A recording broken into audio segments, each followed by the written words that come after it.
আসসালামু আলাইকুম এভরিওয়ান, আশা করছি সবাই ভালো আছো। সবাই আমাকে ঠিকমতো দেখতে পাচ্ছ কিনা, আমার কথা ঠিকমতো শুনতে পাচ্ছ কিনা, এবং আমার পিছনে বোর্ড ঠিকমতো দেখতে পাচ্ছ কিনা, একটু রেসপন্স করবা।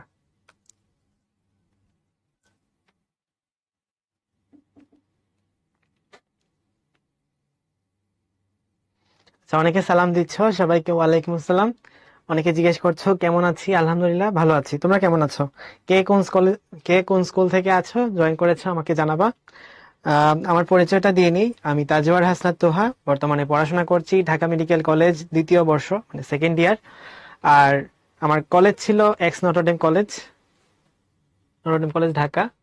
আচ্ছা, আমি 2023-24 সেশনে মেডিকেল ভর্তি পরীক্ষায় জাতীয় মেধায় সেকেন্ড হয়েছিলাম। আমার পরিচয়টা এখানে লিখে দিই।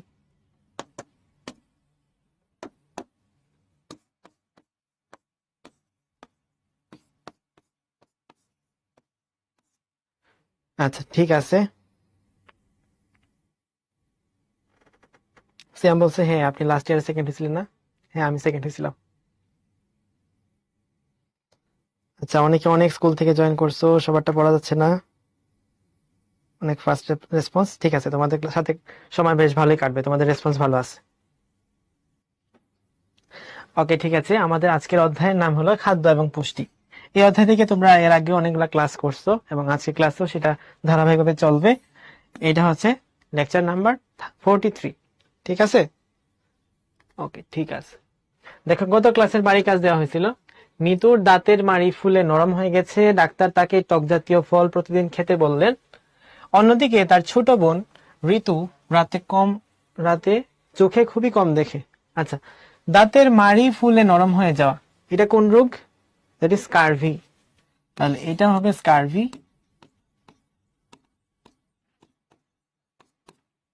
আর টক জাতীয় ফল, এটা তো গেলই। রাতে চোখে খুবই কম দেখে, মানে রাত কানা। রাতে চোখে কম দেখে মানে কি? রাত কানা। আচ্ছা, তাহলে স্কারভি। স্কারভি এটা কোন ভিটামিনের অভাবে হয়? ভিটামিন সি এর অভাবে হয়, ভিটামিন সি। আর রাত কানা, এটা কোন ভিটামিনের জন্য হয়? ভিটামিন এ এর জন্য হয়। তাহলে এটা যেন মনে থাকে, ভিটামিন সি, ভিটামিন এ। লেখা আছে মৃত্যুর রোগের লক্ষণগুলো বর্ণনা করো, তার মানে স্কারভির লক্ষণগুলো তোমাকে বর্ণনা করতে বলছে। আচ্ছা, আর ঋতুর রোগের কারণ সহ প্রতিরোধের ব্যবস্থা বিশ্লেষণ করো। কারণ কি? Vitamin A. তাহলে ভিটামিন এ জাতীয় খাবার খাইতে হবে। এটাই হচ্ছে মূল থিম, আশা করি তোমরা সবকিছু লিখতে পারবা। ভিটামিন এ, ঠিক আছে। ভিটামিন এ, ঘ নাম্বারটা সলভ দিন। সলভ হচ্ছে, এটা হচ্ছে রাত কানা রোগ। তো রাত কানার জন্য এখানে কি লিখবা? রোগের কারণ। রাত কানার কারণ কি? ভিটামিন এ ঠিক মতো না খাওয়া, গত ক্লাসে গুলো পড়ানো হয়েছিল। এবং লাস্টে প্রতিরোধের ব্যবস্থা, ভিটামিন এ সমৃদ্ধ খাবার বেশি বেশি খাইতে হবে। আচ্ছা ঠিক আছে। শাহেদ ভাই কোথায়? শাহেদ ভাই অসুস্থ কিছুটা। ওকে ঠিক আছে। Vitamin C, vitamin D, rickets, osteomalacia, vitamin E এবং ভিটামিন কে। আচ্ছা, তোমরা ভিটামিন অধ্যায়টা যেহেতু পড়াশোনা শুরু করতেছো, তো এটা আশা করি সবাই জানো যে চর্বিতে দ্রবণীয় ভিটামিন আর পানিতে দ্রবণীয় ভিটামিন, এই দুইটার মধ্যে ডিফারেন্স আছে। তাহলে চর্বিতে দ্রবণীয় ভিটামিন আর একটা হলো পানিতে দ্রবণীয় ভিটামিন।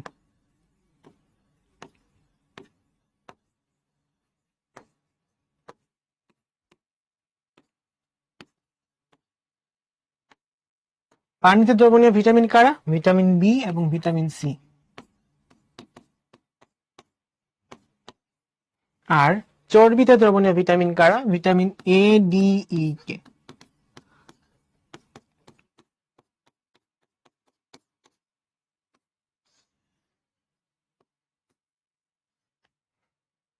ওকে, কিসের ট্রিটমেন্ট দিব?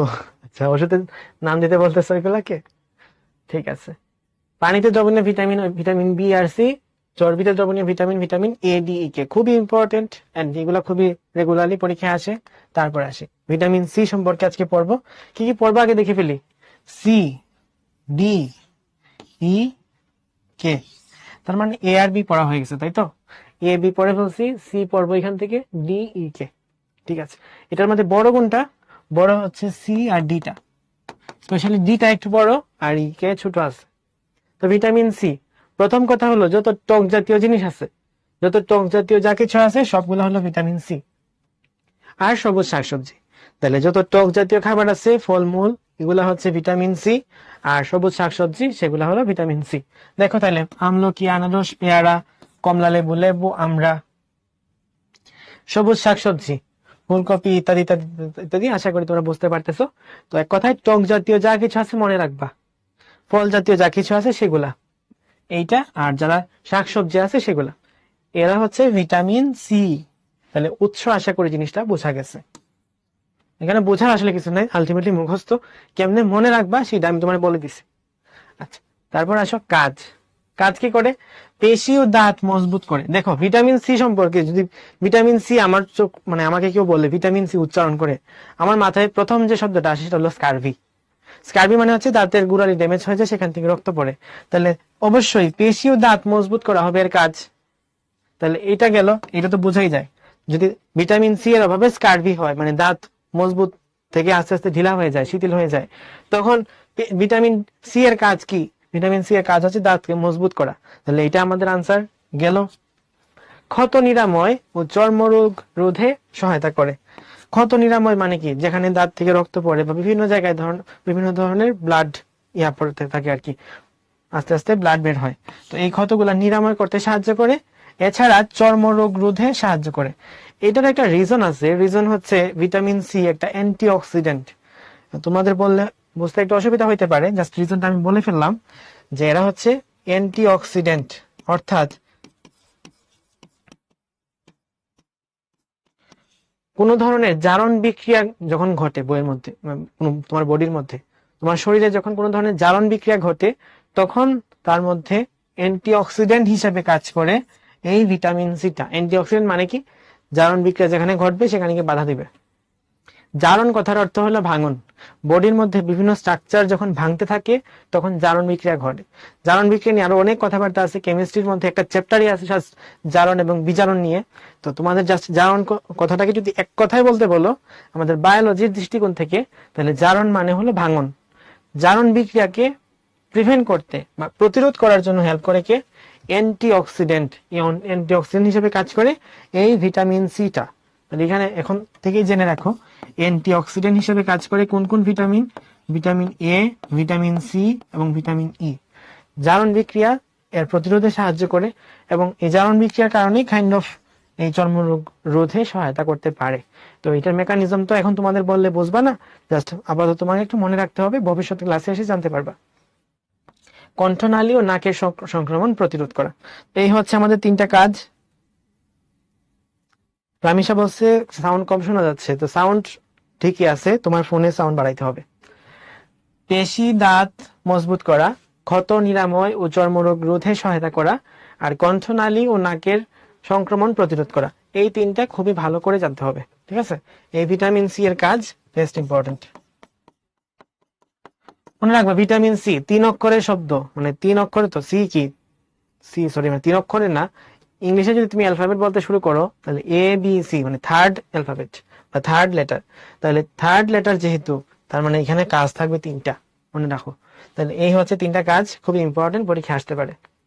তো এখন দেখো ভিটামিন সি যদি না খাই বা ভিটামিন সি যদি আমার বডিতে ঘাটতি থাকে তাহলে কি হবে? কি হবে? স্কারভি ডিজিজটা হবে। আচ্ছা, স্কারভি মানে কি? স্কারভির মধ্যে দাঁতের মাড়ি ফুলে নরম হয়ে যায়। অনেকের দেখবা যে অনেক সময় স্কারভি হলে দাঁতের মাড়িটা ফুলে যাচ্ছে, দাঁতের গুঁড়া আলগা হয়ে যায় এবং গুঁড়া থেকে রক্ত পড়ে। যেহেতু মাড়িটা তখন ফুলে যাচ্ছে, তখন দাঁতের গুঁড়াটা আলগা হয়ে যাচ্ছে এবং গুঁড়া থেকে রক্ত পড়ে। এই এটা অনেক অনেক দেখা যায়, মানে স্কারভি ডিজিজটা অ্যাভেলেবল দেখা যায়। দাঁতের এনামেল উঠে যায়। এনামেল তো পড়ছো তাই না? একটা হলো এনামেল আর একটা ডেন্টিন। এনামেল, এখান থেকে দাঁতের এনামেলটা উঠে যায়, এতে অকালে দাঁত পড়ে যেতে পারে। এক কথায় দাঁত নিয়ে যা কথাবার্তা বলা যায় আর কি। তাহলে দাঁতের মাড়ি ফুলে নরম হয়ে যেতে পারে। আচ্ছা, তারপরে দাঁতের এখান থেকে রক্ত পড়তে পারে এবং দাঁতের গুঁড়া আলগা হয়ে যেতে পারে, দাঁত পড়ে যেতে পারে, দাঁতের এনামেল উঠে যেতে পারে।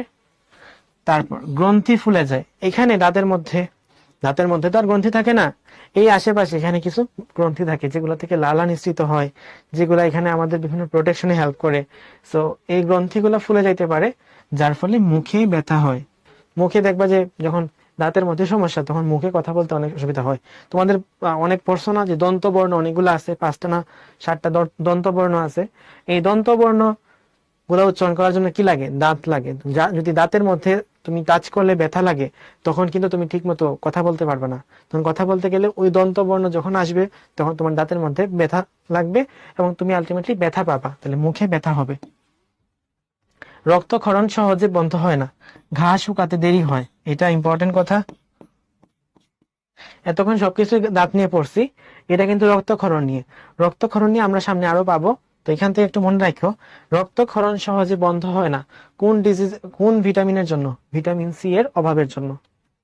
অন্যান্য রোগ বিশেষ করে সর্দি কাশি সহজে আক্রমণ করতে পারে। আচ্ছা ঠিক আছে। দাঁতে টক লাগে কেন? ভাই একে দেখান, কি একে দেখাবো?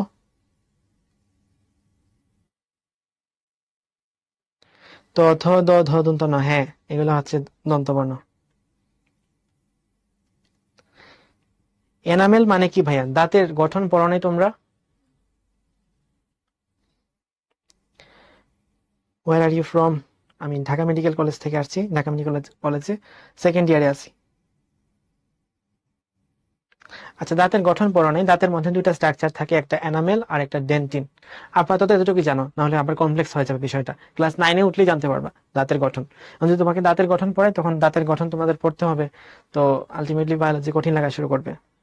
জাস্ট এটাই মনে রাখো, দাঁত দুইটা স্ট্রাকচার নিয়ে গঠিত। স্লাইড না নিলেও পারতাম।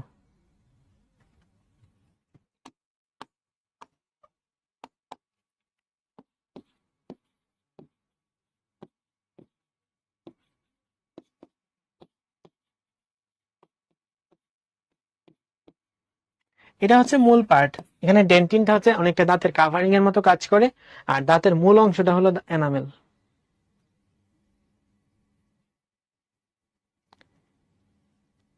ওকে, দাঁতের মূল পার্টটাই হলো এনামেল, আর দাঁতের কাভারিং হিসেবে কাজ করে ডেন্টিন। ঠিক আছে, এখান থেকে বাকি কোনো কোয়েশ্চেন আছে কিনা বলো। I am from Saint Joseph school and college. আচ্ছা ঠিক আছে। ডেন্টিন থেকে কি ডেন্টিস্ট? আচ্ছা, ডোন্ট কথার অর্থ হলো দাঁত, এখান থেকে আসছে মূলত ডেন্টিস্ট। এনামেল দেখতে কেমন হয়? এনামেল দেখতে দাঁতের মতোই হয়। যদি এটা বলো, কি আঁকলাম?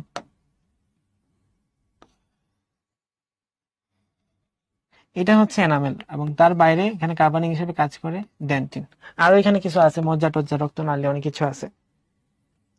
টিথ মানে দাঁত, হ্যাঁ। ভাই এনডিসির, হ্যাঁ আমি এনডিসিতে ছিলাম, মানে আমার কলেজ, এক্স কলেজ হচ্ছে নটরডেম কলেজ। আচ্ছা, রাজপুত্র অনেকে আছে। ডিএমসি তে যেতে পারবো কিভাবে? তুমি কি চান্স পেয়ে যেতে চাও, নাকি চান্স পাওয়ার আগে ডিএমসি দেখার জন্য যাইতে চাও? ভাই মানুষের শরীর কত ডিগ্রি পর্যন্ত গরম হইতে পারে? আনুমানিক 40 ডিগ্রি।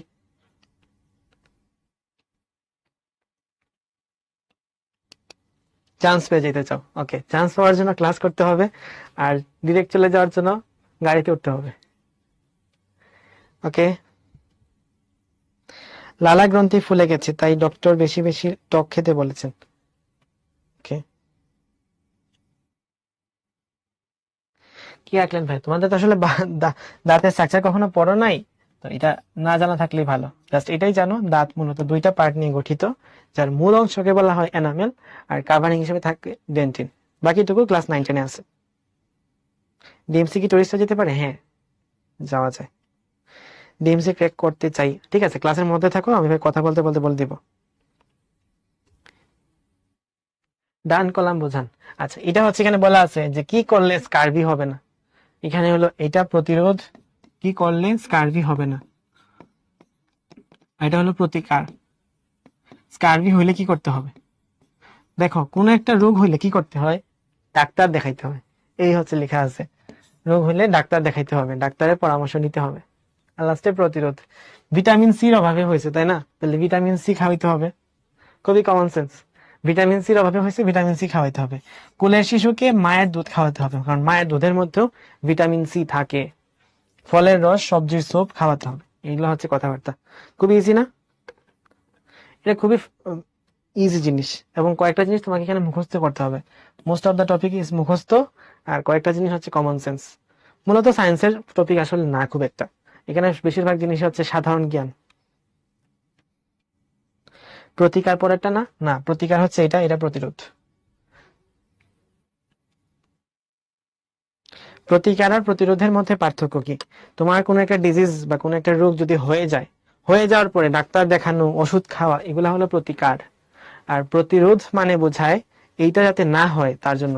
যেমন আমার এখন আলহামদুলিল্লাহ আমি সুস্থ আছি, যদি এরকম হয় যে আমার কোনো একটা ডিজিজ হইল, ফর এক্সাম্পল জ্বর, জ্বর হওয়ার পরে আমার ওষুধ খাইতে হবে, ওষুধ খাওয়াটা হলো প্রতিকারের অংশ। আর যাতে ওষুধ জ্বর না হয় সেজন্য আমি কি করব, রাতে খুব বেশি এসি ছাড়বো না, তারপর ফ্যান খুব বেশি স্পিডে ছাড়বো না, বা এসি যেটাই হোক আমি ছাড়ি, খুব বেশি স্পিডে চালানো যাবে না। তারপর হচ্ছে বেশি সময় গোসল করা যাবে না। তারপর যতটুকু টেম্পারেচার থাকা উচিত, নর্মাল যেভাবে থাকা উচিত সেভাবে থাকবো, ডেইলি লাইফস্টাইল মেনটেন করব, খাওয়া দাওয়া ঠিক টাইমে করব। ইত্যাদি করলে জ্বর না হওয়ার সম্ভাবনাটাই বেশি। তাহলে এটা হচ্ছে প্রতিরোধের স্টেপ।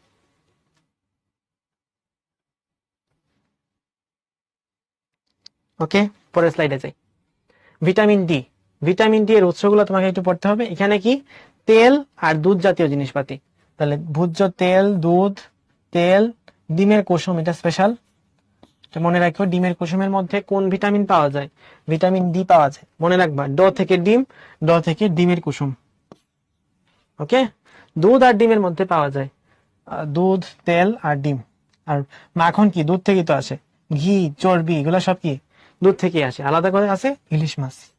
তাহলে মনে রাখার ট্রিক্স বলে দিই, দুধ জাতীয় যা জিনিস আছে, তেল জাতীয় যা জিনিস আছে, আর ডি থেকে ডিম, আলাদা করে ইলিশ মাছ।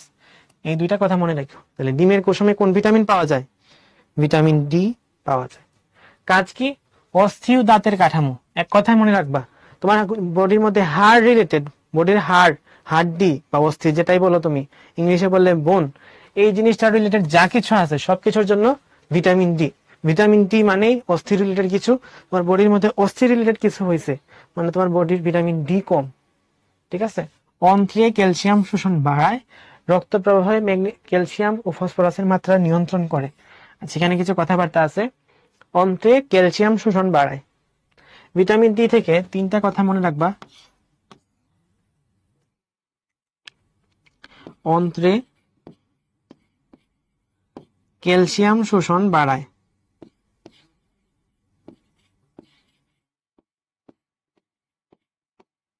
কিডনিতে ক্যালসিয়াম পুনঃশোষণ বাড়ায়,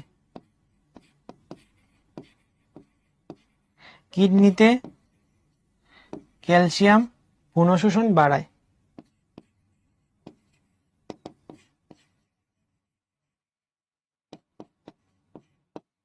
আর অস্থির মধ্যে ক্যালসিয়াম নিয়ন্ত্রণ করে।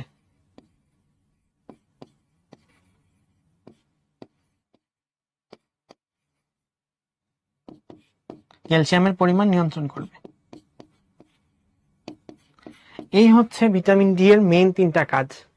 এই অস্থিতে ক্যালসিয়ামের পরিমাণ নিয়ন্ত্রিত রাখার মাধ্যমে সে মূলত অস্থি বলো। আর দাঁতের কাঠামো মানে কি, সেখানে অস্থি আছে না, ক্যালসিয়ামের পার্ট আছে না, তো দাঁতের মধ্যেও ক্যালসিয়ামের পার্ট আছে। আলটিমেটলি অস্থিটা কিভাবে নিয়ন্ত্রণ করতেছে, অস্থির গঠন বা স্ট্রাকচার, ক্যালসিয়ামের পরিমাণ নিয়ন্ত্রণের মাধ্যমে। তাহলে আমার একটা পয়েন্ট গেল এটা। অন্ত্রে ক্যালসিয়ামের শোষণ বাড়ায়, তো বলছি অন্ত্রে ক্যালসিয়াম শোষণ বৃদ্ধি করবে। কার কাজ? ভিটামিন ডি এর কাজ, এটাও গেল। রক্ত প্রবাহে ক্যালসিয়াম ও ফসফরাসের মাত্রা নিয়ন্ত্রণ করে। এখানে কিছু হরমোনাল কথাবার্তা আছে, আমি ওদিকে যাব না, কারণ তোমরা এখনো ওইটা বুঝবা না, বললে বুঝবা না। তো রক্ত প্রবাহে ক্যালসিয়াম ও ফসফরাসের মাত্রা নিয়ন্ত্রণ করে কিভাবে? এই কিডনিতে ক্যালসিয়াম পুনঃশোষণের মাধ্যমে। অদ্রিতা বলছে সূর্যের আলোয় ভিটামিন ডি আছে, কথাটা ভুল। কেন ভুল একটু পরে বলতেছি। আজমিনী বলছে ভিটামিন ডি এর অভাবে তো রিকেটস ডিজিজ হয় না। হ্যাঁ, ভিটামিন ডি এর অভাবে রিকেটস হয়। আপনি কোন স্কুলে পড়েছেন? আমার স্কুলের নাম ছিল শায়েস্তাগঞ্জ ইসলামী একাডেমি হাই স্কুল, হবিগঞ্জ। ওকে, ডান। ভিটামিন ডি এর কাজ তিনটা বোঝা গেছে আশা করি। আজিতা বলছে বায়োলজি মিন্স মুখস্থ, তাই না? এটা আসলে ফুললি বায়োলজির মধ্যে পড়ে না, এটা সাধারণ বিজ্ঞান। বায়োলজির ভিতরে অনেক কিছু বোঝা আছে, মানে বায়োলজিতে অনেক ভালো জিনিস আছে আর কি। এটা বায়োলজির মধ্যে এতটাও ডিপ বায়োলজি না, এটা সাধারণ জ্ঞান। ভিটামিন ডি, এখানে দেখো লোহার শোষণ সঞ্চয় হিমোগ্লোবিন তৈরিতে বিঘ্ন ঘটে। তোমরা কি লোহা সম্পর্কে জানো? লোহার আসলে জিনিসকে বাতি বললে অনেক কিছু বলা যায়। লোহার মধ্যে দুইটা আয়ন থাকে, একটা Fe2+ আর একটা Fe3+। আমাদের বডি এই Fe2+ কে শোষণ করতে পারে, কিন্তু Fe3+ কে শোষণ করতে পারে না, বুঝছো? Fe2+ কে শোষণ করতে পারে, Fe3+ কে শোষণ করতে পারে না। এই জন্য ভিটামিন ডি এর মাধ্যমে Fe2+ টা কনভার্ট হইতে পারে, Fe3+ টা Fe2+ এ কনভার্ট হইতে পারে আর কি, যার মাধ্যমে লোহার শোষণ ঘটবে। তো ভিটামিন ডি যদি না থাকে তাহলে কি হবে? লোহার শোষণ ঘটতে পারবে না। শোষণ যদি না ঘটে তাহলে সঞ্চয় হইতে পারবে না। আর লোহার মাধ্যমে হিমোগ্লোবিন যুক্ত থাকে, তাহলে লোহার সাথে যেহেতু হিমোগ্লোবিন যুক্ত থাকে, তার মানে হিমোগ্লোবিনও তৈরি হইতে পারবে না। হিমোগ্লোবিন যদি তৈরি হইতে না পারে তাহলে কি কোষের মধ্যে যে অক্সিজেনের পরিবহন, এটাও সম্ভব না। নাজিফা বলছে ছোটবেলা থেকেই তো শুনে এসেছি রোদের মধ্যে ভিটামিন ডি থাকে। এখানে একটা কথা আছে, বলতেছি। আচ্ছা, লোহার শোষণ, এটা আশা করি বোঝা গেছে। তার তারপরের পয়েন্ট হচ্ছে রিকেটস। রিকেটস একটা ছবি দেখে আসি আমরা। রিকেটস ছোটদের ক্ষেত্রে রিকেটস হয়ে থাকে, আর বড়দের ক্ষেত্রে অস্টিওমেলাসিয়া হয়ে থাকে। ছবিগুলো একটু দেখি আমরা।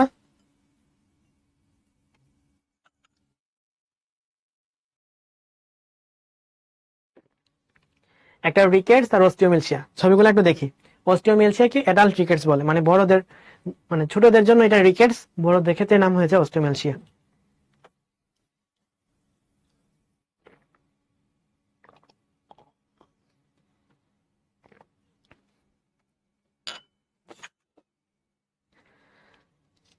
আহনাফ জিজ্ঞেস করছে আমি মেডিকেলে কততম হয়েছিলাম? সেকেন্ড হয়েছিলাম।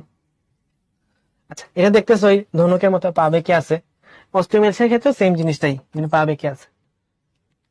আচ্ছা ঠিক আছে, দেখো রিকেটস কিসের জন্য হয়? ভিটামিন ডি এর অভাবে হয়। এবং ভিটামিন ডি কি সবসময় ক্যালসিয়াম নিয়ে চলে না? ভিটামিন ডি যেখানে আছে সেখানে ক্যালসিয়ামের অভাব আছে, মানে ভিটামিন ডি যেখানে নাই সেখানে ক্যালসিয়াম নাই, ভিটামিন ডি যেখানে আছে সেখানে ক্যালসিয়াম আছে। তাহলে ভিটামিন ডি যেহেতু অভাব আছে, তার মানে কি ক্যালসিয়ামের অভাব আছে। তাহলে ক্যালসিয়ামের যদি অভাব থাকে তখন কি হবে? হাড় নরম হয়ে যাবে। একটা জিনিস মনে রাখবা যে আমাদের হাড়ের মধ্যে 97% হলো ক্যালসিয়াম, বুঝছো? হাড়ের মধ্যে বেশিরভাগ জিনিস হলো ক্যালসিয়াম। তাহলে ক্যালসিয়াম যদি এখানে মোস্ট অফ দ্য টপিক হয়, ক্যালসিয়াম যদি কমে যায় তাহলে কি হবে? হাড় নরম হয়ে যাবে না? তাহলে হাড় নরম হয়ে যায় এবং বৃদ্ধি ব্যাহত হয়। ধরো আমার একটা জিনিসের মধ্যে যা কিছু থাকা দরকার তার মেইন জিনিসটাই নাই, তো আজকে ক্লাসের মধ্যে ক্লাস হবে, আমি নাই, তাহলে কি ক্লাস হবে? হবে না।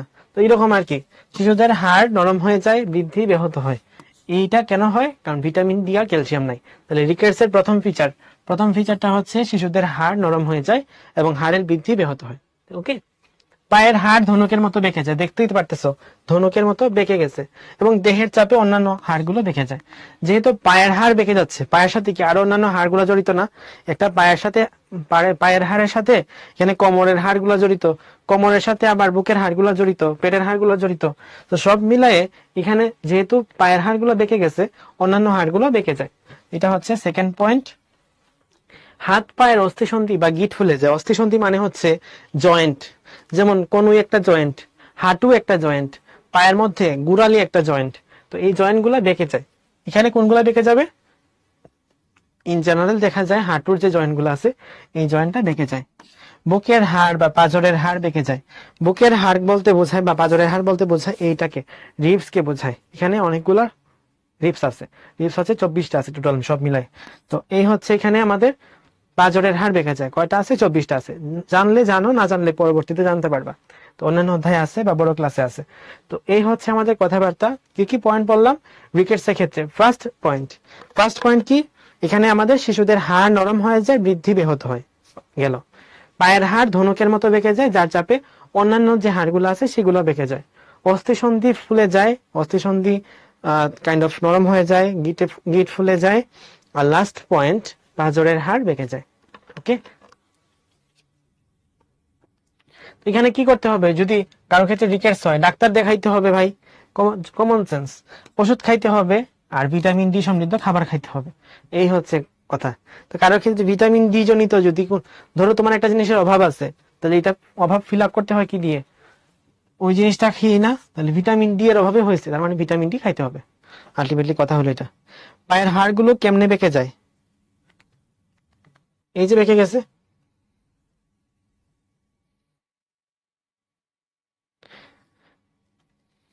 ভিটামিন ডি শরীরে থাকে আর সূর্যের আলোতে সক্রিয় করে। ইয়েস, এটা ঠিক আছে, বলতেছি। ওকে, এটা আশা করি বোঝা গেল রিকেটসের লক্ষণ। যদি পরীক্ষায় লক্ষণ জিজ্ঞেস করে তাহলে এটা দিবা, যদি জিজ্ঞেস করে প্রতিকার লিখো তাহলে প্রতিকার লিখবা এটা, আর যদি লিখে প্রতিরোধ লিখো তাহলে প্রতিরোধ লিখবা এটা। প্রথম কথা হলো প্রতিরোধ কেমনে যাতে না হয়, রিকেটস না হওয়ার রিজন কি, না হওয়ার বই কি, ভিটামিন ডি আমি খাওয়াই দিব। হওয়ার আগে খাওয়াই দিলে তো ভালো, হইলে পরে আর খাওয়াইতে হচ্ছে না। সূর্য রশ্মি থেকে ভিটামিন ডি পাওয়া যায়, শিশুকে কিছুক্ষণের জন্য রোদে খেলাধুলা করতে দেওয়া উচিত। এর মানে এই না যে সূর্যের আলোর মধ্যে ভিটামিন ডি থাকে, সূর্যের আলোর কাছে গেলে ভিটামিন ডি তোমার উপর এইভাবে এভাবে পড়তেছে, এরকম না। তোমার বডির মধ্যেই ভিটামিন ডিটা থাকে, কিন্তু সেটা নিষ্ক্রিয় অবস্থায় থাকে। তোমার স্কিনের মধ্যে, মানে ত্বকের মধ্যেই, ত্বকের নিচে, এখানে ত্বকের নিচের মধ্যেই তোমাকে ভিটামিন ডি তোমার বডির মধ্যেই আছে, জন্মগত ভাবেই থাকে, ঠিক আছে, নিষ্ক্রিয় অবস্থায় থাকে। কিন্তু যখন তুমি রোদের মধ্যে যাবা, সূর্যের যে আলো আছে, সূর্যের আলোর কারণে এই যে ত্বকের মধ্যে থাকা ভিটামিন ডি ইনঅ্যাক্টিভ ফর্মটা, এই নিষ্ক্রিয় অবস্থাটা সক্রিয় হয়ে যায়। সক্রিয় হয় কোথায়? কিডনিতে, যে ত্বকের নিচ থেকে এটা লিভারে যায় প্রথমে। লিভার মানে যকৃৎ, লিভারে যাওয়ার পরে সেটা কিডনির মধ্যে যায়, কিডনির মধ্যে যে সে একদম ফুললি অ্যাক্টিভেটেড হয়। তাহলে এই যে সূর্যের আলোর কাছে কেন যাইতে বলতেছে, বা বাচ্চাদেরকে রোদের আলোতে কেন যাইতে বলতেছে, বলতেছে যাতে এখানে গেলে পরে ভিটামিন ডিটা অ্যাক্টিভেট হয়, অ্যাক্টিভেট হয়ে গেলে তখন সেটা ভিটামিন ডি কাজ করতে পারবে। ভোরের রোদে ভিটামিন ডি থাকে কি? রোদের মধ্যে কোনোদিনই থাকে না, তোমার বডির মধ্যে থাকে, রোদের মধ্যে গেলে সেটা অ্যাক্টিভেটেড হয়।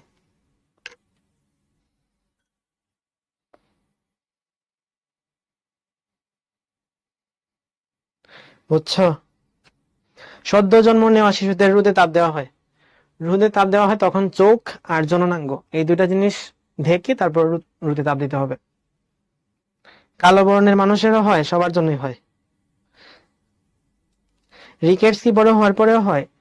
ছোটবেলায় এটাকে রিকেটস বলে, আর বড় বেলায় সেটাকে অস্টিওমেলসিয়া বলে। এখন আর আসো আমরা অস্টিওমেলসিয়া নিয়ে পড়াশোনা করি।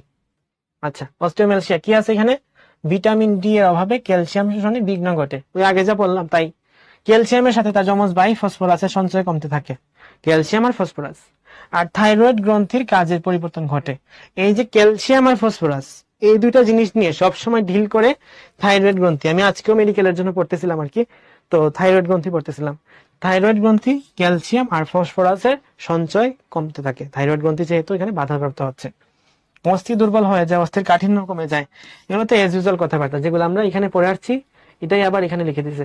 জাস্ট এখানে আলাদা করে ফসফরাসের সঞ্চয়ের কথা মনে লিখে নতুন লিখছে, আগেটার মধ্যে কিন্তু ফসফরাসের কথা বলে নাই।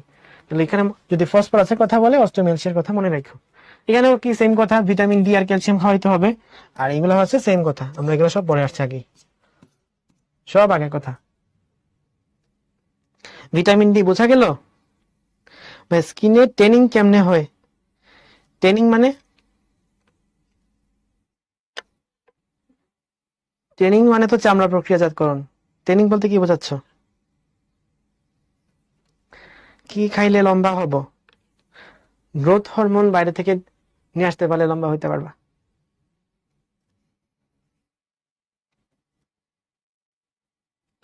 কোন সময় রোদ লাগানো উচিত?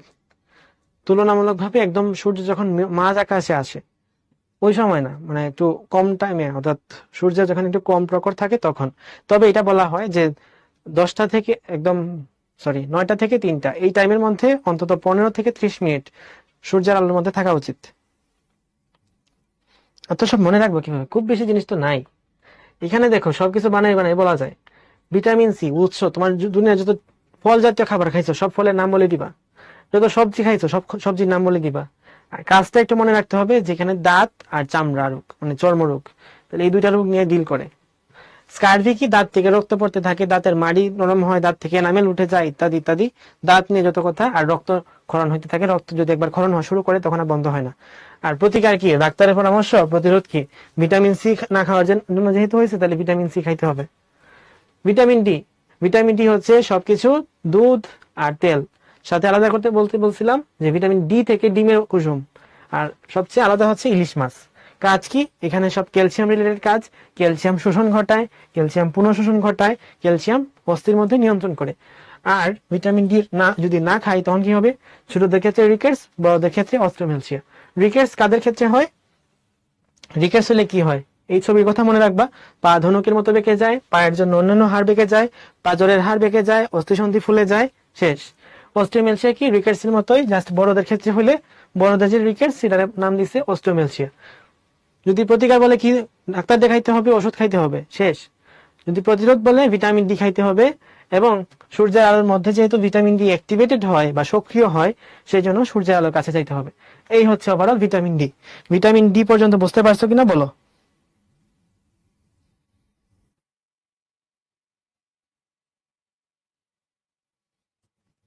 থাইরয়েড কি? একটা গ্রন্থি যেটা হচ্ছে ভিটামিন, সরি, থাইরয়েড হচ্ছে একটা গ্রন্থি যেটা দিয়ে ক্যালসিয়াম এবং ফসফরাস এইটার মাত্রা নিয়ন্ত্রণ করা যায়।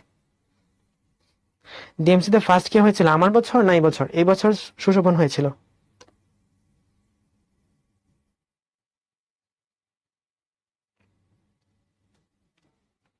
ফারদিন বলছে পোশাক ধারণ করা অবস্থায় কি সূর্যের আলো আমাদের শরীরের ভিটামিন ডি অ্যাক্টিভেট করতে পারে? ডিপেন্ড করতেছে পোশাকটা কতটুকু গাঢ়। থাইরয়েড বৃদ্ধির ফলে কি মানুষ লম্বা হয়? হ্যাঁ।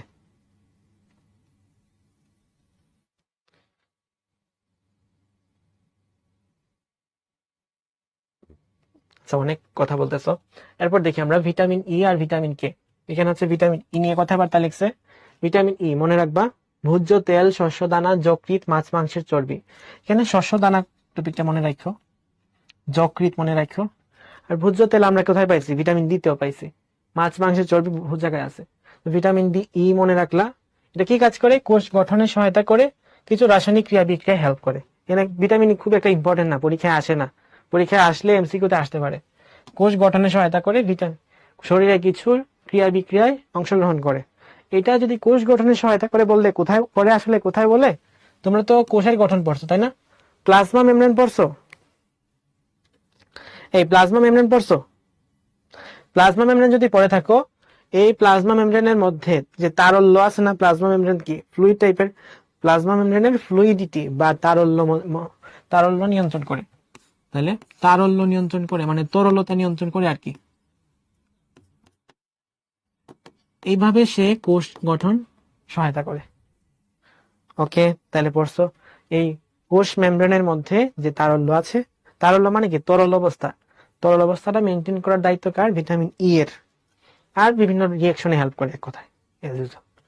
আচ্ছা, খুব কম ক্ষেত্রে ভিটামিন ই এর অভাব হয় এবং অভাবজনিত লক্ষণও খুবই কম। আল্লাহর রহমত হয়েছে যে আমাদের ভিটামিন ই এর কোনো অভাবজনিত রোগের নাম পড়তে হচ্ছে না, খুব ইজি।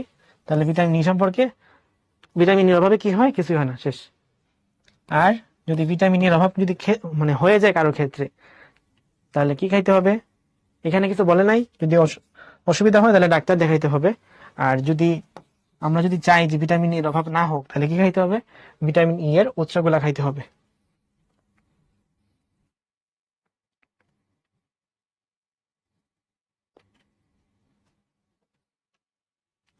ওকে, এটা বোঝা গেল।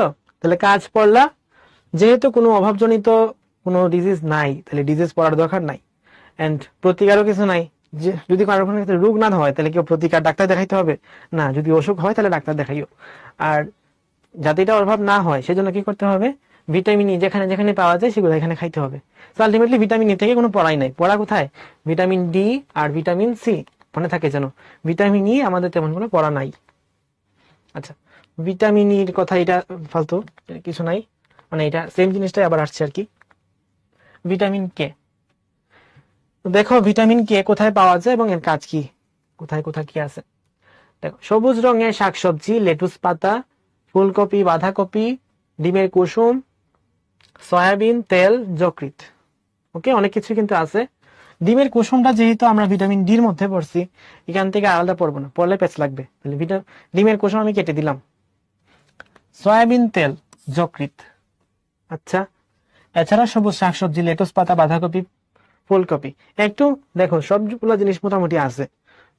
লেটুস পাতা, ফুলকপি, বাঁধাকপি, আর যকৃৎ আমরা অন্য জায়গায় পড়ছি, ভোজ্য তেলও পড়ছি অন্যান্য জায়গায়, যার মধ্যে সয়াবিন তেল আছে।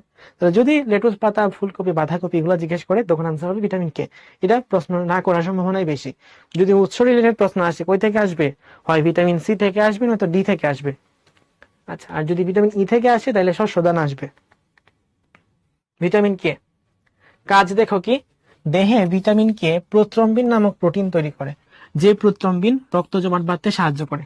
তোমরা যখন আরেকটু বড় হবা তখনই জানতে পারবা যে ভিটামিন কে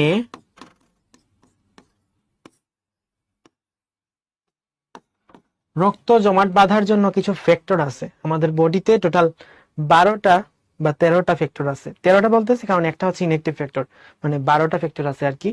যে 12টা ফ্যাক্টরের মধ্যে 4টা ফ্যাক্টরকে অ্যাক্টিভেট করে এই ভিটামিন কেটা, এবং তার মধ্যে সবচেয়ে ইম্পর্টেন্ট হচ্ছে ফ্যাক্টর 2 এবং ফ্যাক্টর 3। ফ্যাক্টর 2 এর মধ্যে আছে প্রোথ্রম্বিন,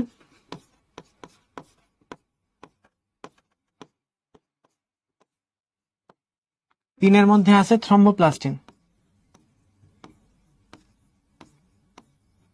এগুলো কি জিনিস লিখতেছি?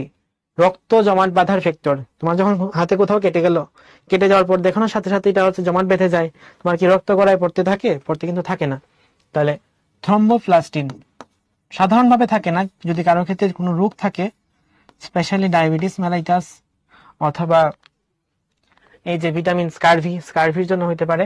তো এইসব রোগ যদি থাকে সেই ক্ষেত্রে হইতে পারে, কিন্তু ইন জেনারেল তোমার কিন্তু যখন হাত কাটবে, যদি কম জায়গা নিয়ে কাটে, তখন কিন্তু ভিটামিন কে এর মাধ্যমে এবং এবং বিভিন্ন ধরনের যে ফ্যাক্টর গুলো আছে, ক্লোটিং ফ্যাক্টর, যেগুলাকে তঞ্চন ফ্যাক্টর বলে আর কি।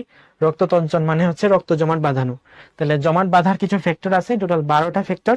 এই 12টা ফ্যাক্টরের মধ্যে 4টা ফ্যাক্টর কি ভিটামিন কে হেল্প করে, যার মধ্যে 2টা ফ্যাক্টরের নাম এখন জেনে রাখো, একটা প্রোথ্রম্বিন আর একটা থ্রম্বোপ্লাস্টিন। মনে রাখবা ভিটামিন কে এর ফলে এই প্রোথ্রম্বিনটা থ্রম্বিনে কনভার্ট হইতে পারে।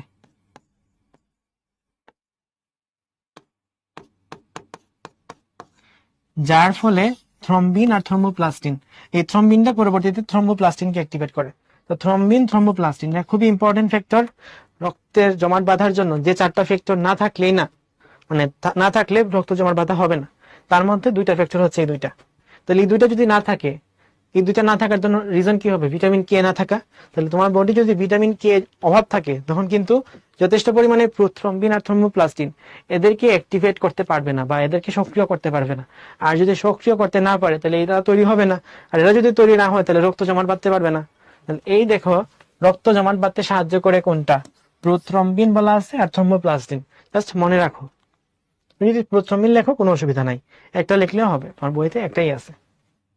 তারপর দেখো, এখানে ভিটামিন কে নিয়ে আরো কিছু কথা আছে। যে যকৃৎ থেকে পিত্তরস নিঃসৃত হয়, এটা আমরা সবাই জানি, বা না জানলে সামনে জানবো আর কি।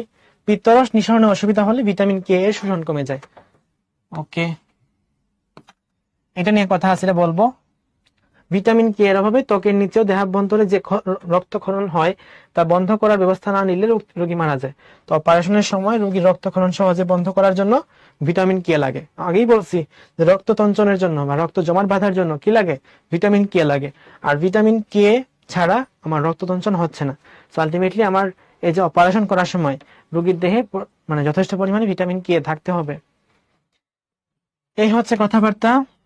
এখানে কোনো ডিসঅর্ডার নাই তেমন, জাস্ট প্রতিকার এখানে কিছু লিখে নাই। আর যাতে ভিটামিন কে এর অভাব না থাকে সেজন্য কি কি খাইতে হবে এটা হচ্ছে মাথার মধ্যে রাখলেই হয়। আচ্ছা, এখানে একটা কথা বলবো, বলছিলাম যে পিত্তরস নিঃসরণে অসুবিধা হলে ভিটামিন কে এর শোষণ কমে যায়। পিত্তরস কোন কোন ভিটামিন শোষণে হেল্প করে? মনে রাখবা, পিত্তরস যারা চর্বিতে দ্রবণীয় ভিটামিন, চর্বিতে দ্রবণীয় ভিটামিন কে কে আছে? এ, ডি, ই, কে। এই 4টা ভিটামিনের জন্যই পিত্তরস ভূমিকা রাখে।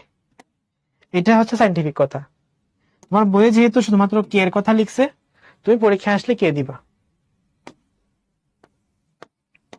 যদি রিটেনে লিখতে হয় তখন 4টার কথাই লিখো, আর যদি এমসিকিউতে আসে 4টার মধ্যে একটা সিলেক্ট করতে হয় তখন কে দিবা। ঠিক আছে? তাহলে যারা চর্বিতে দ্রবণীয় ভিটামিন, এদেরকে শোষণ করার জন্য পিত্তরস প্রয়োজন হয়। যারা চর্বিতে দ্রবণীয় না, ভিটামিন বি আর সি, এরা পানিতে দ্রবণীয়, এরা ডিরেক্ট চলে যেতে পারে, বেপন প্রক্রিয়ার মাধ্যমে শোষণ করতে পারে। আর এ, ডি, ই, কে এই 4টার শোষণ প্রক্রিয়া ঘটার জন্য কি লাগে? পিত্তরস লাগে। এই হচ্ছে ওভারঅল কথাবার্তা। ভিটামিন কে এর কোনো প্রতিকার, মানে যার কোনো রোগই নাই তেমন একটা, তার আর প্রতিকার কি? আর লাস্টে বল, এই হচ্ছে কথাবার্তা। প্রতিরোধ কি কি? ভিটামিন কে যেখানে পাওয়া যাবে সেগুলো খাইতে হবে, তাহলে ভিটামিন কে এর অভাব লাগে না।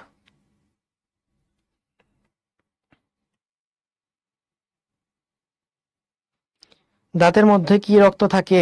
কমেন্ট 11 বার লিখছি। আচ্ছা, রক্ত থাকে, হ্যাঁ রক্তনালী থাকে, ক্যাপিলারি থাকে, অনেক কিছু থাকে।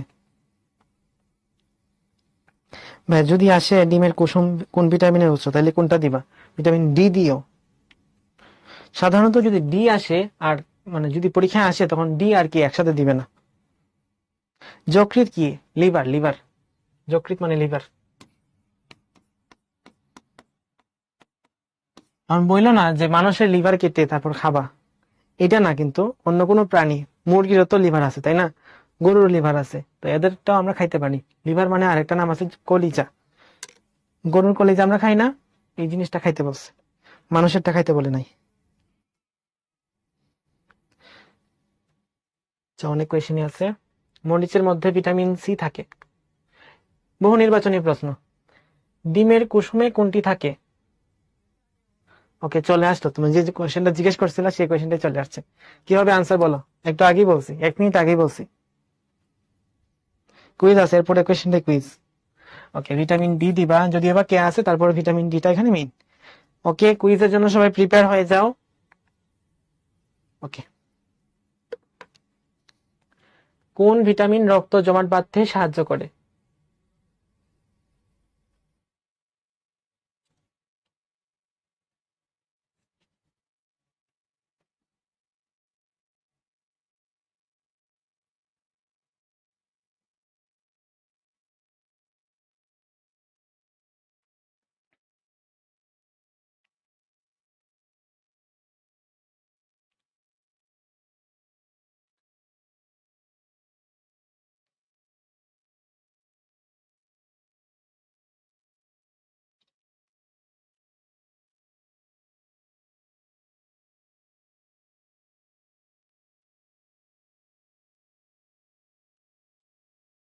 আচ্ছা, তোমাদের মনে হয় পোলটা আবার আসছে, তা আবার আবার পার্টিসিপেট করো।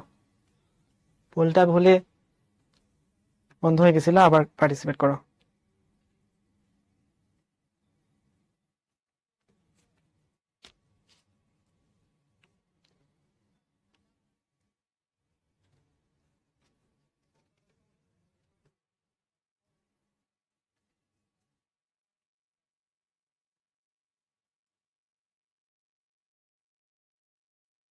মাত্রই পড়ছি তাই না?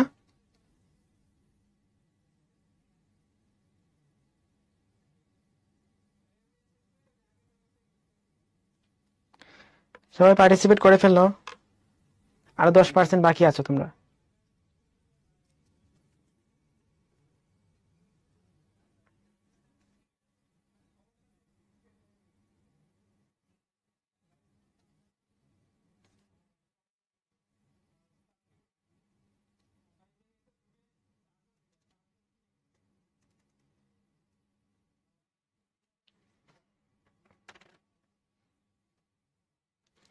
সবাই পার্টিসিপেট করে ফেলেন দ্রুত।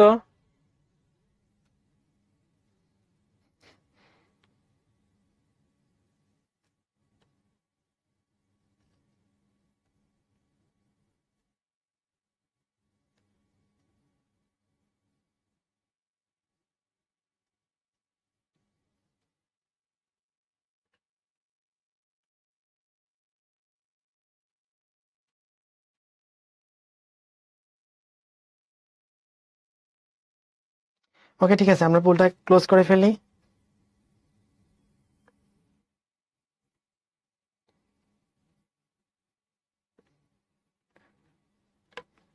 এটা আমরা মাত্রই দেখে আসছি তাই না?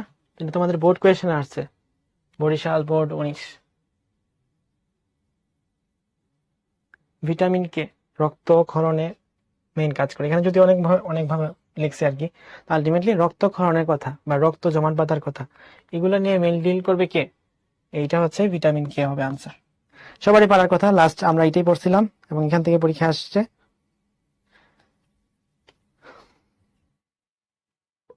এটার বোর্ডটা আমরা একটু দেখে ফেলি। সিয়াম, ফাহিম, সাদ চৌধুরী, নাফিস, তারিফ, আতকিয়া, কাউসার আহমেদ, ফাইয়াজ, নাজিফা, সোয়াদ, সবাইকে কনগ্রেচুলেশনস। ফার্স্টেস্ট ফিঙ্গারটা একটু দেখে ফেলি। আচ্ছা, ফার্স্টেস্ট ফিঙ্গার যারা দিছে সবারটা আনসার কারেক্ট হয়েছে। তো সবাইকে অনেক অনেক কনগ্রেচুলেশনস। আবার নামগুলা বলি: সিয়াম, ফাহিম, সাদ চৌধুরী, নাফিস, তারিফ, আতকিয়া, কাউসার আহমেদ, ফাইয়াজ, নাজিফা, সোয়াদ, সবাইকে আবারও কনগ্রেচুলেশনস। সবার জন্য হাততালি। ঠিক আছে, এরপর দেখো বাড়ির কাজ। সোহানার বয়স 8 বছর, সে প্রতিদিন 1400 কিলো ক্যালোরি আমিষ জাতীয় খাদ্য খায়। আমিষ মানে প্রোটিন আর কি।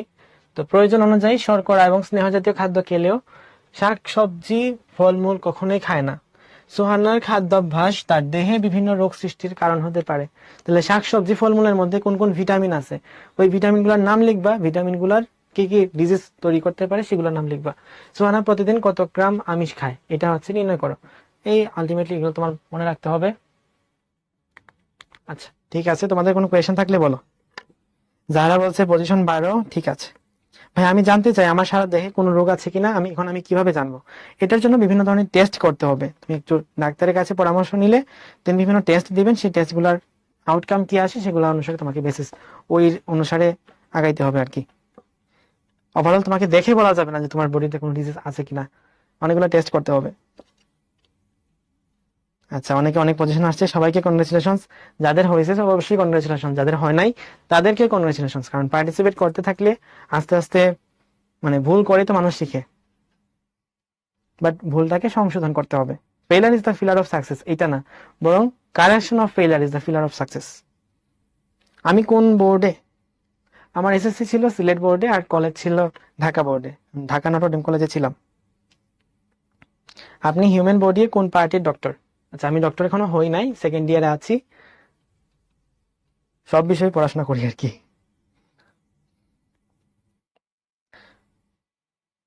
ডিএমসি তে চান্স পাইতে কত সময় পড়া লাগে? ক্লাস 8-এ এখন অন এভারেজ যতটুকু পড়া যায়, স্কুলের পড়া শেষ করে, উদ্ভাসের পড়া শেষ করে, আরো যদি 4 থেকে 6 ঘন্টা বা তার চেয়ে বেশি যদি পড়তে পারো, খুবই মানে অ্যাপ্রোপ্রিয়েট। বাট এক একজনের কাছে আসলে পড়াটা এক এক রকম। কারো কাছে 8 ঘন্টা লাগে, কারো কাছে 4 ঘন্টায় হয়, 2 ঘন্টায় হয়। তো যার কাছে যতক্ষণ লাগে, বাট অন এভারেজ যদি 4 ঘন্টা বা তার চেয়ে মোর উদ্ভাসের পড়া, স্কুলের পড়া এগুলো ছাড়া তখন পড়তে পারো, তাহলে অনেক ভালো অবস্থানে আছো। আর যদি বলো যে কলেজ লাইফে যে কেমন পড়তে হয়, কলেজ লাইফে সারাদিনই পড়তে হয়। ডিএমসি তে চান্স কিভাবে পাবো? এখন থেকে সবকিছু সব ধরনের বেসিক ক্লিয়ার রাখবা, সব সাবজেক্টকে সমানভাবে গুরুত্ব দিবা, যাতে সব বেসিক এক কথায় ক্লিয়ার থাকে। দেন কলেজ লাইফে আসলে অনেক পড়তে হবে, সেই সময় অনেক কথা হবে।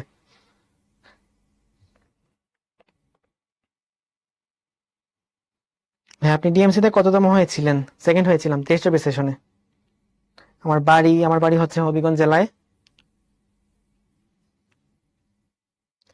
দিগন্ত মন্ডল বলছে কতগুলো টেস্ট হতে পারে? তোমার একটা টেস্টের আউটকামে যদি পজিটিভ আসে তাহলে পজিটিভ, নেগেটিভ সরি নেগেটিভ যদি আসে তাহলে তো নেগেটিভ, যদি পজিটিভ আসে তাহলে তো অনেক আরো মানে ফার্দার টেস্ট করতে হবে, ওইভাবে বলা যাবে না।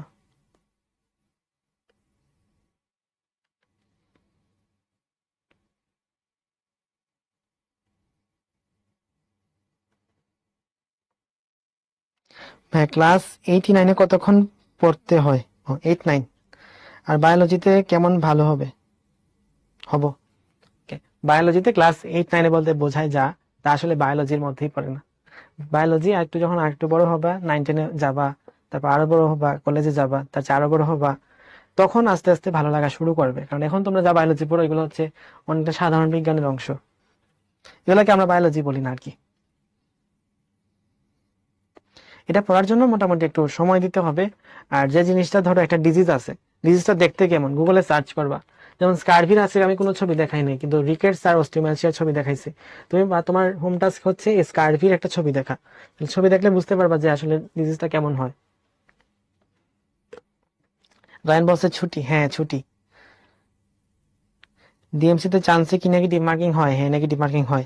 এনডিসি তে আপনার পজিশন কত ছিল? এনডিসি তে ভর্তি পরীক্ষা হয় না, তো এনডিসি তে ওইভাবে কোনো পজিশন থাকে না, তবে ইন্টারনাল এক্সাম গুলোর পজিশন থাকে।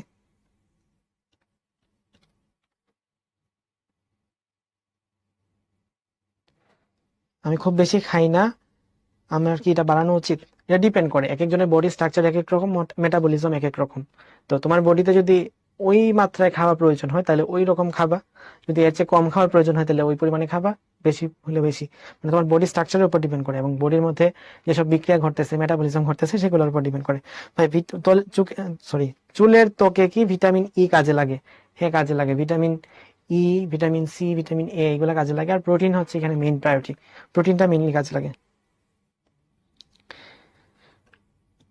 ডিমের কুসুমের কি কি গুণ? অনেক, মানে ডিম হচ্ছে একটা আদর্শ খাবার যার মধ্যে সব ধরনের খাদ্য উপাদান আছে। তুমি যদি বলো ভাইয়া শর্করা আছে কিনা, আছে। যদি বলো প্রোটিন আছে কিনা, ভাইয়া আছে। যদি বলো স্নেহ আছে কিনা, আছে। ভিটামিন, খনিজ লবণে সবই আছে, এবং কিছু পরিমাণে এর ভিতরে পানিও আছে। তাহলে এক কথায় 6 ধরনের খাদ্য উপাদান কোথায় পাওয়া যায়?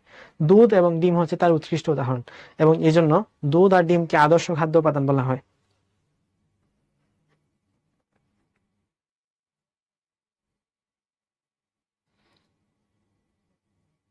আমার চোখে স্পেকটিকলস আসলো কেন? যখন কোভিড এর সময় ইয়া ছিল, অনলাইন ক্লাস ছিল, তখন অনলাইন ক্লাস বেশি বেশি করতাম, এই জন্য আসছিল।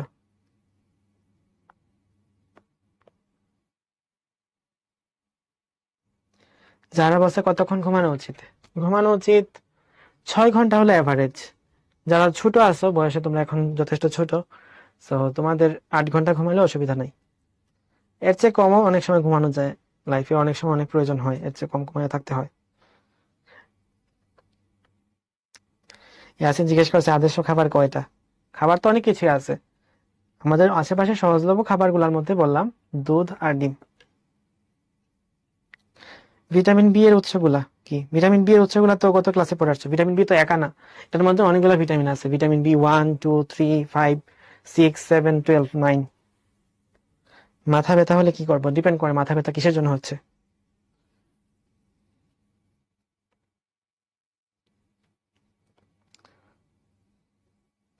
আমার বয়স কত? আমার বয়স 20 বছর।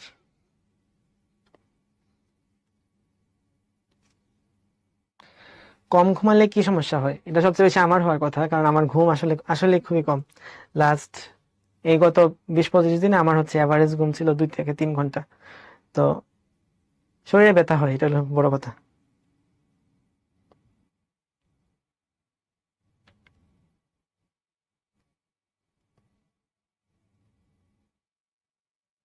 কোয়েশ্চেন আর আসে না কেন?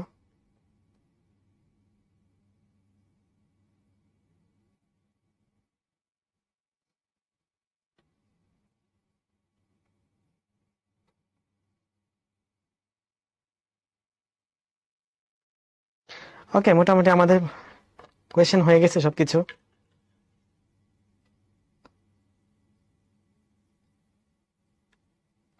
ওভারঅ্যাক্টিভ ব্লাডার কি? তোমার স্পেলিং এ কোনো একটা ভুল আছে, স্পেলিং ঠিক করো তাহলে বলতেছি।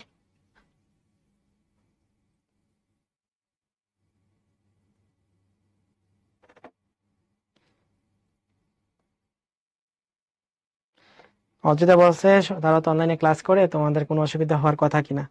হ্যাঁ, অসুবিধা হবে স্ক্রিনের মধ্যে অনেকক্ষণ থাকলে। তো মিনিমাম 6 ইঞ্চি ডিফারেন্স রাখবা তোমার চোখ আর ফোনের স্ক্রিন থেকে, বা যেখানে ক্লাস করো। যদি ল্যাপটপে ক্লাস করে থাকো তাহলে ল্যাপটপের স্ক্রিন থেকে। আর খুবই ভালো হয় যদি ল্যাপটপ বা ডেস্কটপ ওইভাবে করো। ফোনের মধ্যে স্ক্রিন অনেক ছোট থাকে, তো তো এই জন্য চোখের অসুবিধা ঘটার সম্ভাবনা বেশি থাকে। যদি সুবিধা হয়, মানে যদি পারো, তাহলে আইপ্যাড বা কোনো ল্যাপটপ অথবা ডেস্কটপ এগুলোর মধ্যে, পিসির মধ্যে ক্লাস করার চেষ্টা করবা। শরীরে পাওয়ার কিভাবে আনবো? পাওয়ার তো অনেক ভাবে, আসলে খাবার দাবার মাধ্যমে, এক্সারসাইজের মাধ্যমে, তারপর হাঁটা চলার মাধ্যমে আনতে হবে। ডিপেন্ড করে এক একটা মেন্টেন। কত গ্লাস পানি পান করব?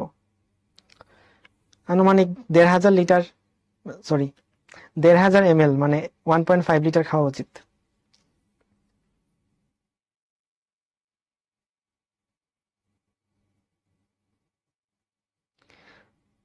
ওকে, ঠিক আছে, সবাইকে অনেক অনেক শুভকামনা। আমার জন্য দোয়া করবা, তোমাদের সবার জন্য অনেক অনেক অনেক থ্যাংক ইউ। আসসালামু আলাইকুম সবাইকে।